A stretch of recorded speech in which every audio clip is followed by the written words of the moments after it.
Hey YouTube, and thank you for watching Junkworks DIY Garage. Well, I am under my truck here, and I know I said I wasn't going to do another O2 sensor, but for this truck, this has definitely been the hardest one so far, and you definitely need to know where to put wrenches. Now I know that they make an O2 sensor wrench that supposedly works, but I've tried like 3 of them, and I've never actually had one that would hold up to the kind of torque you got to put on them. So this is how I'm doing it, and I figured I'd bring you along for the ride since it is such a pain.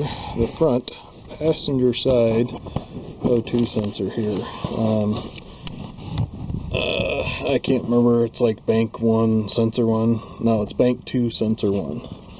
And if you'll look up, this is the tire right here. Hopefully you saw that. You can see a wrench right up in there.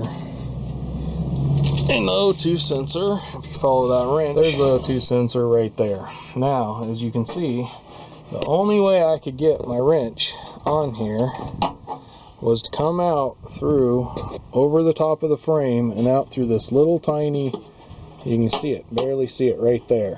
And I was able to hook that on there, and it was just barely made it without touching the frame here, which was good. Then took this wrench right here and was able to barely get it on there like that. You know how you hook 2 wrenches together, which brought me clear out here and still didn't have enough oomph. So on the end of this wrench, I was able to use this big mamma jamma. It's 1 1/4 inches. Hooked it to that one and reefed for all I had, standing up outside the truck out here. Hopefully this is going to help somebody. I don't know. At the very least you'll know where the wrench needs to go, hopefully. But anyways, and I was able to get it to kind of loosen, but now it's still not coming. So the big wrench here, actually, first I started with this right here.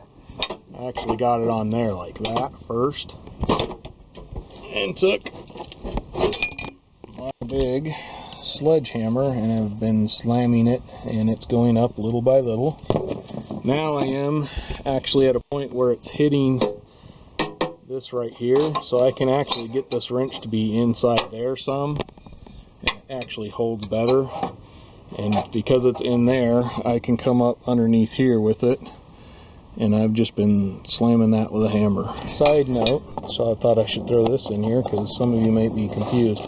I did have to cut off the end of the O2 sensor wires that's on the sensor, so I can get the wrench up and over the wires and onto the O2 sensor. So that's how I did that.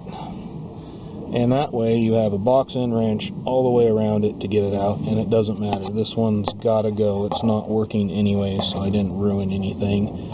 Even if I can't get it out for some reason, it won't drive any worse probably with this unplugged. I honestly don't know. This truck doesn't seem to have to really need O2 sensors to run. It doesn't run great, but it doesn't need to run. Okay, I seriously want to know, do engineers and people who design cars seriously just sit around? And I'm being serious. I want to know from somebody that designs stuff out there, do you just have bad days where you decide, I'm gonna make this just about 3 inches too short so that the guy that's working on this cannot get to it? Because I'll get it, but this plug has to plug clear up in there, and I cannot barely get my fingers, let alone my whole hand up there to be plugging things in, let alone 2 hands to hold both wires.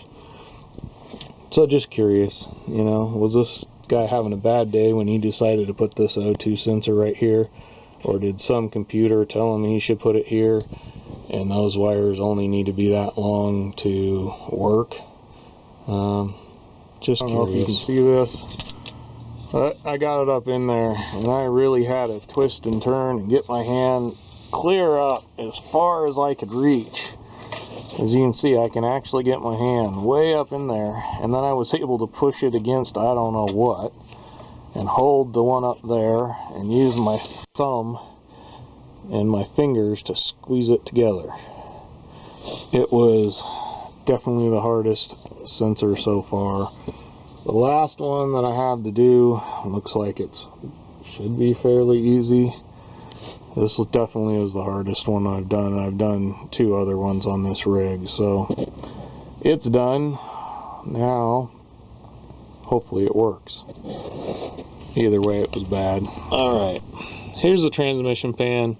Here's the other edge of the exhaust. There is, let's see, no. There is the new O2 sensor. It's in, but what I had to do is take an 8-inch crescent wrench and start getting it up in there, and then I switched back and forth between that and the 21 millimeter. What the heck is it? 22 millimeter, I think. Regardless, the wrench that fits it. And I get a little bit, and get a little bit more, and get a little bit more. This is where maybe having that O2 sensor wrench might help at least get it most of the way in and snug down, because these don't have to be reefed in there. They'll tighten up pretty good themselves. So get them up in there, give it a good snug, and you're good to go. Alright, well, that was a serious pain. Definitely the hardest one. Thanks for watching Junkworks DIY Garage, where I'm proud to say I'm a jack of all and I'm obviously master of none. You all have a good one.